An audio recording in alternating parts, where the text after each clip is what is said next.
La tradition artistique chinoise nous a appris que dans un bon poème, le nombre de mots est limité, mais que les idées suggérées sont nombreuses. C'est ainsi qu'en écoutant un poème ou de la musique, en observant une œuvre picturale ou sculpturale, un bon spectateur entendra et observera ce qui est hors de la partition ou de l'objet, et un bon lecteur saura lire ce qui est entre les lignes. Il en va de même dans ce documentaire, entre Arthur Unger, le créateur et son expérience artistique, quand il va à la rencontre de la Chine, pays continent à la civilisation plusieurs fois millénaire. Il n'y a pas une seule voix, une lecture unique. Unger apporte à la Chine son expérience. Mais en même temps, en parcourant le pays, il observe et admire les vestiges du passé et la créativité et les succès d'aujourd'hui. C'est ainsi que l'artiste luxembourgeois, tout en présentant 3 expositions rétrospectives majeures dans les principaux musées d'art moderne de Chine, a découvert pour la première fois la réalité ancienne et actuelle de ce pays dans les périmètres de Shenzhen, Shanghai et Pékin. Le palais impérial, le temple du ciel, la grande muraille, la montagne magique d'Anhui, la Chine miniaturisée de Chengde, la promenade sur la rivière Yangtze, pour ne citer qu'une partie de son périple, ont permis à l'artiste et à son pays d'accueil de se découvrir et de s'apprécier mutuellement.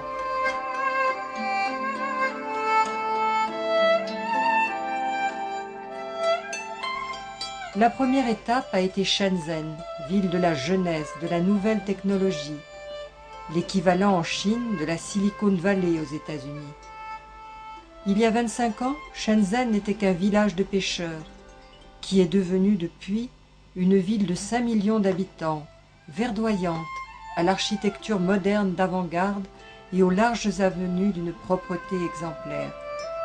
C'est le somptueux musée d'art moderne de Shenzhen, portant le nom de Guan Shanyu, l'une des plus grandes figures de l'art chinois moderne, et comptant parmi les plus importants musées d'art contemporain du sud de la Chine, qui a accueilli 139 œuvres d'Arthur Unger dans ses grandes salles d'exposition.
Luxembourg, one of the very small countries in the world.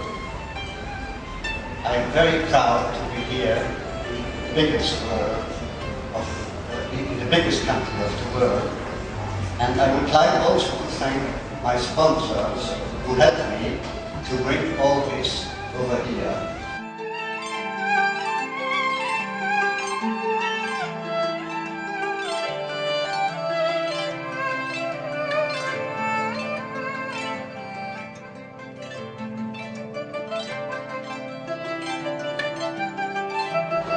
Cette exposition rétrospective s'est essentiellement articulée autour de peintures sur cuivre de grand format. Ces pyrochimiogrammes, comme les appelle l'artiste, représentent depuis les années 60 une expérience inédite dans la création artistique contemporaine.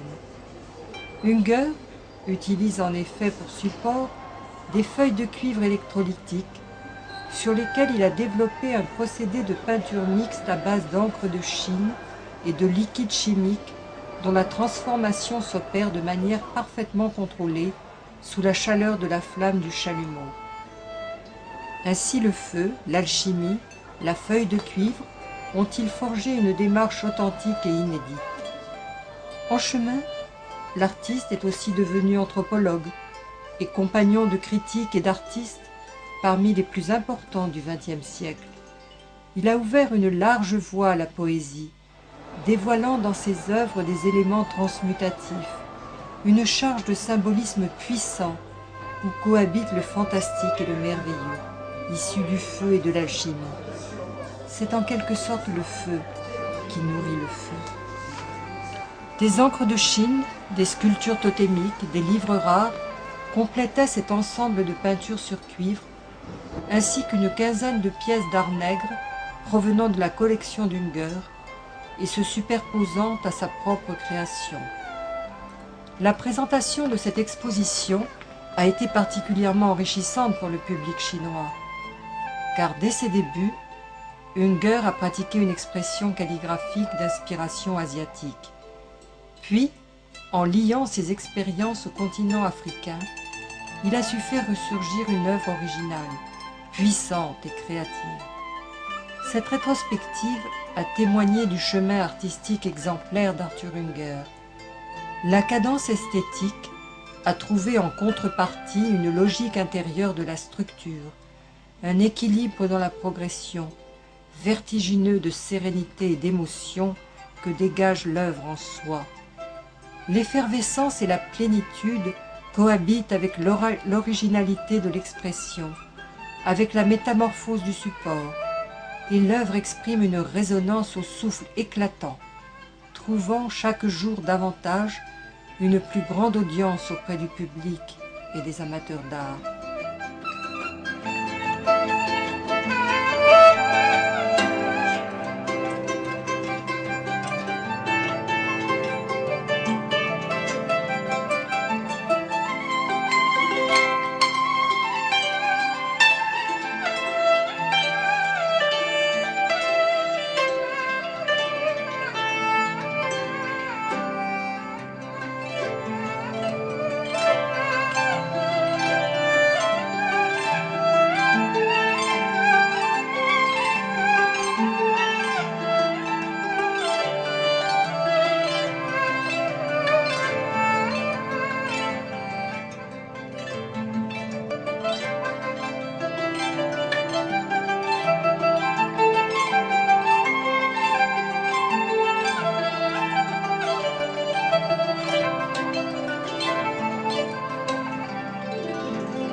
Shanghai, ville magique, perle de l'Orient, que nous associons immédiatement à la troublante Marlène Dietrich du Shanghai Express, au charismatique Spencer Tracy de Shanghai Madness ou au séduisant Charles Boyer de Shanghai.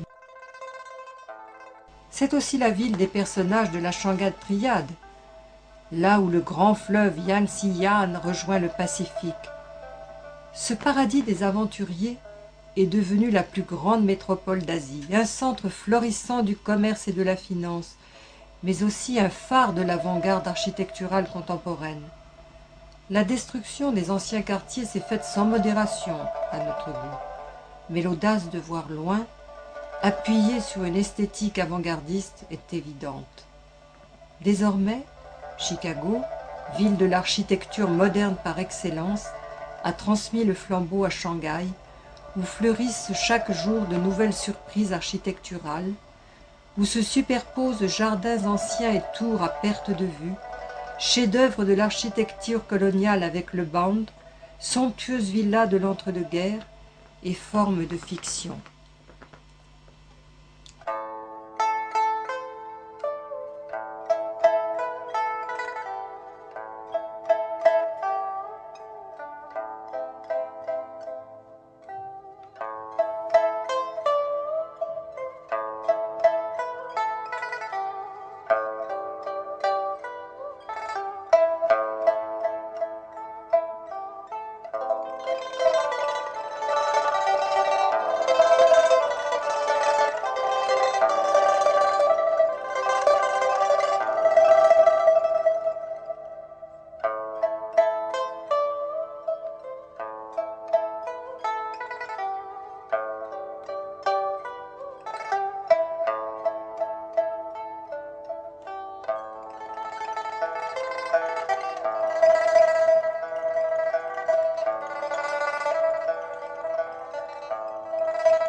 Le musée d'art moderne de Shanghai porte également le nom d'un très grand peintre chinois, Liu Haisu, et c'est dans ce véritable temple de la modernité, sur les 1600 mètres carrés de ces 4 grandes salles, qu'a été présentée la seconde rétrospective d'Arthur Unger, qui rassemblait plus de 150 œuvres, objets, dessins et livres rares.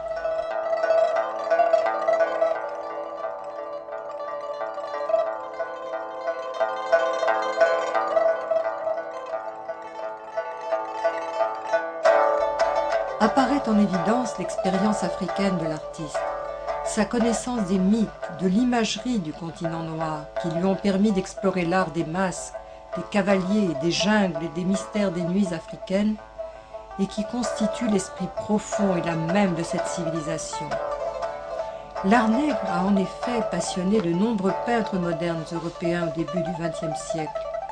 Picasso, Braque, chef de file du cubisme, se sont souvent inspirés de l'imagerie des masques et des totems africains. Plus tard, Modigliani, Giacometti et d'autres grands artistes modernes ont exploré cette voie. Cette expérience a joué, bien entendu, un rôle de transition dans l'expérience d'Unger. On retrouve parmi ces autres sources d'inspiration les arts d'Extrême-Orient, et en particulier l'esprit de légèreté, la richesse spirituelle, la puissance de la civilisation orientale, la calligraphie, le geste, les forces morales du geste, davantage perceptibles dans les premières œuvres d'Unger. À travers son œuvre, Unger nous transmet cet état de grâce, cette révélation de soi-même, avec le fluide vital que possède l'énergie créatrice qui vit dans son écriture picturale. Ce n'est pas la technicité de son procédé original qui est l'élément prévalant de son aventure artistique, mais l'usage du non-dit qui prédomine, sa réflexion approfondie d'où surgit le silence, un univers inconnu. Son œuvre, à l'espace vibrant d'une énergie intérieure, s'adresse à l'œil, à l'enchaînement rythmique de la subtilité de la surface, dont le feu, la flamme, débordent d'une puissance sensuelle issue d'un perfectionnement spirituel ascendant.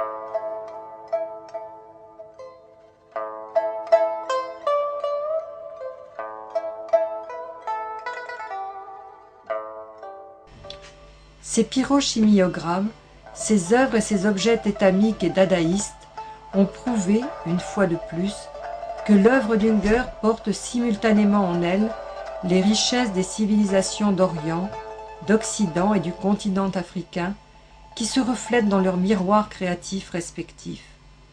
L'artiste, par sa méthode personnelle, transforme un contenu indifférent en intelligence par le geste de la brosse, la brûlure et la trace de la flamme, du cuivre qui chauffe ou du papier de riz calligraphié. Il nous permet ainsi de reconstruire avec lui le geste calligraphique sublime, celui de l'image représentative, énigmatique et bizarre, qui unit la réalité et le mythe. La démarche d'Arthur Unger s'inscrit dans une double filiation directe par sa capacité à combiner une vision traditionnelle à travers la simplicité archaïque orientale plusieurs fois millénaire, avec le modernisme et l'avant-garde picturale occidentale. L'artiste rejoint ces deux pôles dans un raffinement complexe où le geste et le support technologique novateur, le cuivre, s'estompent pour laisser apparaître une œuvre d'art qui témoigne d'un très grand degré d'originalité et de la plénitude d'un tempérament artistique propre.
La dernière rétrospective de ce triptyque Les périples artistiques chinois a eu lieu à Pékin, capitale de la Chine éternelle, avec son palais impérial appelé Cité interdite, le temple du ciel, les tombeaux des Ming, la lamasserie Yonghe, le palais d'été et la place Tiananmen, qui focalisent le passé et le présent de l'Empire du Milieu.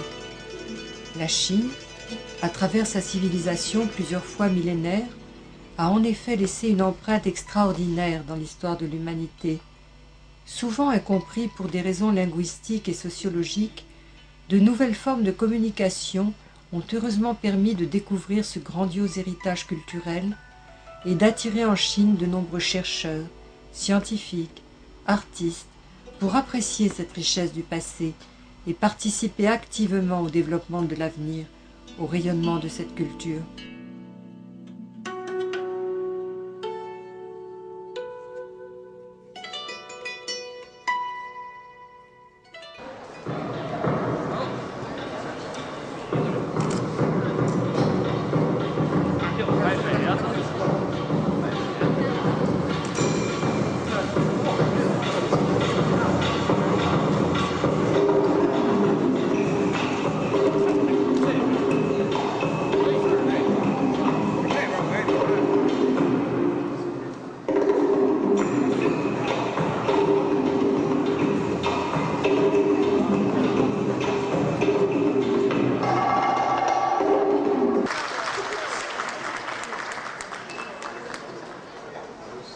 La calligraphie chinoise m'a toujours fasciné par son message esthétique que j'ai interprété dans les calligraphies.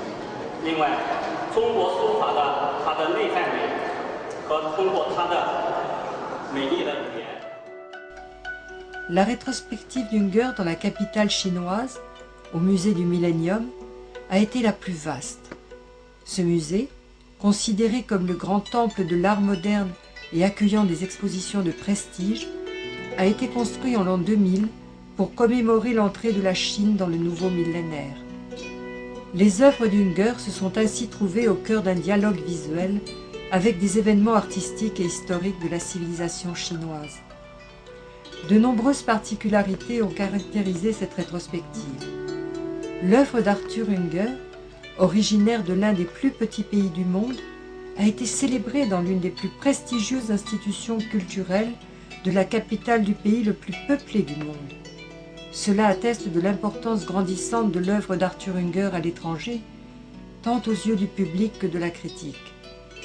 Lors du vernissage, de nombreuses chaînes de télévision et plusieurs dizaines de journalistes et de photoreporters ont témoigné de l'intérêt que suscitait le travail d'Arthur Unger en Chine.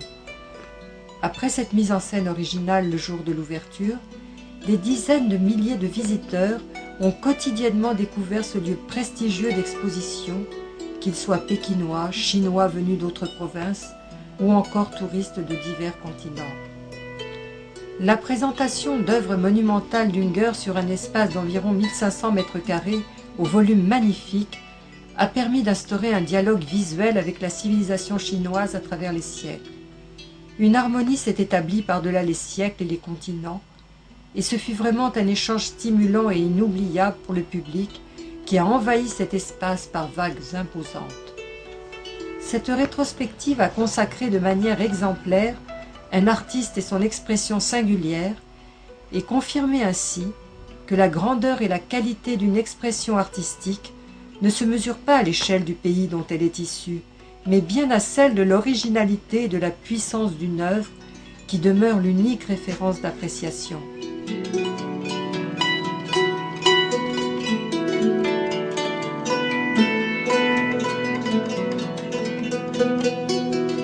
J'ai vécu longtemps en Afrique, j'ai voyagé beaucoup en Afrique et j'ai collectionné aussi l'art africain qui m'entoure, mais qui me rappelle aussi toute mon aventure africaine. Donc il n'était que normal que cet entourage dans lequel je me trouvais à la maison m'a rappelé, m'a inspiré également de toutes mes expériences africaines. Ce que j'ai cherché en fait dans cette expression qui est liée à l'Afrique, c'était justement d'en exprimer un peu le sens de la magie des choses africaines. Picasso s'est inspiré des formes, mais moi je me suis inspiré, puisque j'ai vécu là-bas, je me suis inspiré beaucoup plus du caractère magique de toute ma vie africaine.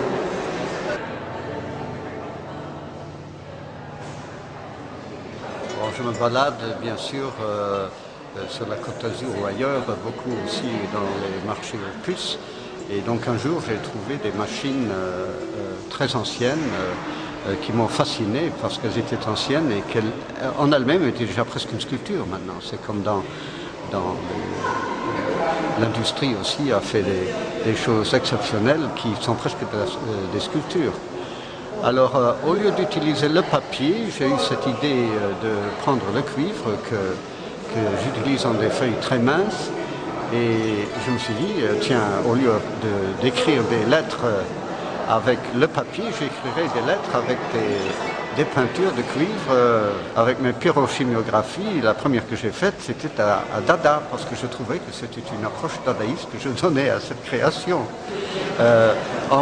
Plus tard, j'ai écrit des lettres à Pollock, j'ai écrit des lettres à André Breton, l'écriture automatique. J'ai écrit une lettre ici à Kongzi, donc à Confucius, parce que je m'intéressais beaucoup aussi à la Chine, à la philosophie chinoise. Donc j'ai fait des hommages aussi. Ce sont des formes d'hommage écrites d'une façon tout à fait personnelle et artistique, je pense. Je n'en ai pas fait beaucoup, j'en ai fait peut-être une dizaine de ça, mais je ne voulais pas non plus et je ne veux pas en faire un système. J'en ai fait quelques-unes et je pense que ça me suffit.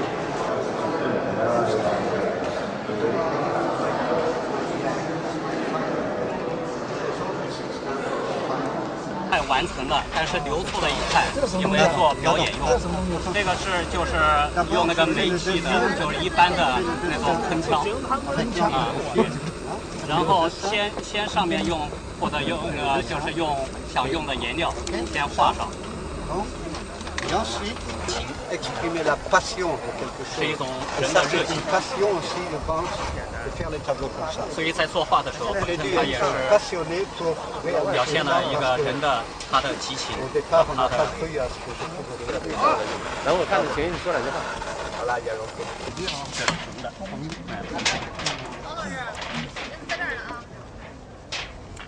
当时做完了你就。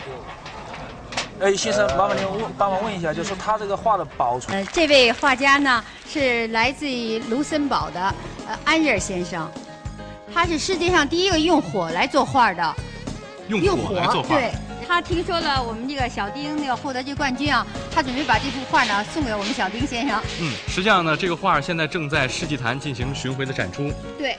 已经呢用了2天的时间完成了这幅画的大半部分。那么今天呢，在全民猜想的现场呢，准备请我们这位世界上第一位用火来作画的我们的卢森堡的朋友，把这幅画来完成，并且送给丁俊晖。试了一下，觉得这个火可以。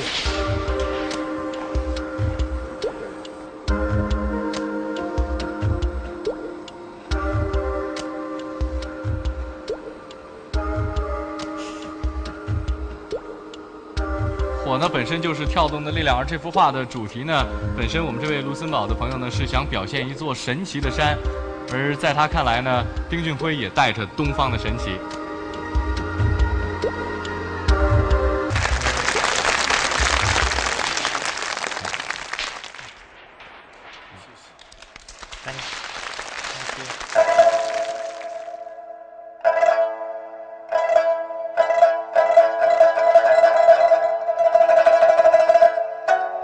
L'effervescence et la plénitude cohabitent avec l'originalité de l'expression, avec la métamorphose du support, et l'œuvre exprime une résonance au souffle éclatant, atteignant chaque jour davantage une plus grande audience auprès du public et des amateurs d'art.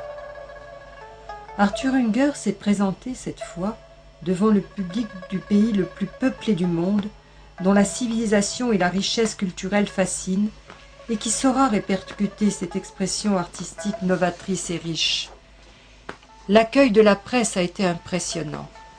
De nombreux articles sont parus dans les journaux locaux, notamment de langue anglaise, et ont été ensuite largement repris par la presse européenne dans les médias luxembourgeois, français et allemands. Avant l'ouverture de l'exposition, annoncée par de monumentales affiches à poser dans toute la ville, l'artiste a également réalisé un pyrochimiogramme devant un public enthousiasmé.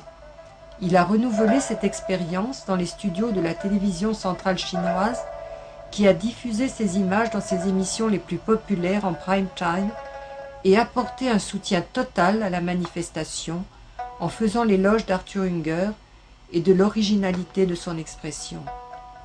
L'un des plus grands souhaits de chaque créateur réside dans le fait de se sentir soi-même. C'est exactement ce que l'on ressent en observant les œuvres d'Arthur Unger, présentées dans ces 3 rétrospectives organisées dans de grands musées chinois, ainsi que dans les expositions présentées dans d'importants musées et espaces publics en France, au Luxembourg et en Allemagne ces dernières années.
Oui, il faut dire que notre aventure a commencé d'abord à Shenzhen, au musée Guanshanyu, qui était déjà très beau. Ensuite, on est parti vers Shanghai, au musée Liu Haiyu, qui est le musée d'art moderne de Shanghai. Et ceci, effectivement, je pense que c'est la cerise sur le gâteau, on ne peut pas avoir mieux. Être à Beijing, dans cet endroit magnifique et extraordinaire, enfin, je trouve que c'est un honneur extraordinaire pour moi d'être ici. Et surtout d'exposer dans ce millénium qui a été construit pour le nouveau millénaire. Et où j'ai eu la chance d'exposer au cœur même de cet endroit, au cœur même, c'est-à-dire dans la salle monumentale, ronde, où toutes les civilisations de la Chine ont été représentées dans une fresque extraordinaire. Et d'être dans cet endroit-là et de montrer ma peinture, ça te donne un sentiment quand même indescriptible.